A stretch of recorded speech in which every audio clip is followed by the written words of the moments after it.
السلام عليكم ورحمة الله وبركاته، ازيكم يا حبايبي عاملين ايه؟ النهارده الوصفة بتاعتنا جميلة جدا وهيحبوها الأطفال والكبار قبليهم كمان. هنعمل ايه يا هنود النهارده؟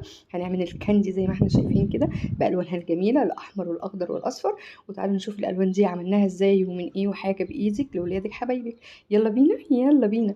معانا دلوقتي نص كوباية مغلية، لازم تكون مغلية، ونص معلقة من السكر ومعلقتين كبار من الجيلاتين.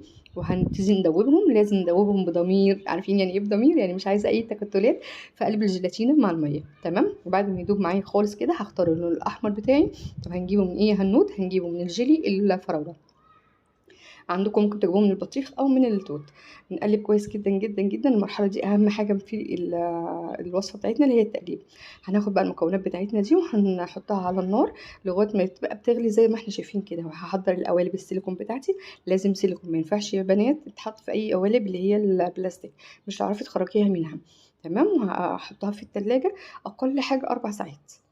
تمام. وبعد ما تطلع من التلاجة هتشوفوا منظرها دلوقتي ازاي، قد ايه هي متماسكة ولونها وشكلها وطعمها كان خرافة.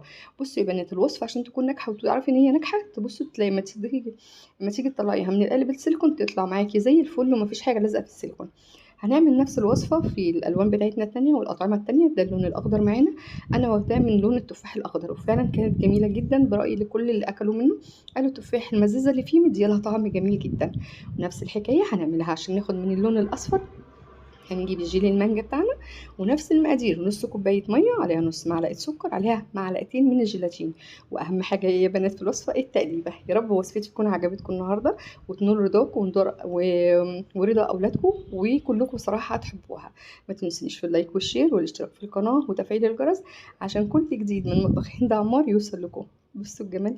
بصوا مفيش حاجة بتلزق في الإيد، والحاجة مية مية ما شاء الله. وإن شاء الله لما تعملوها وتعجبكم تقولوا لي رأيكم في الكومنتات.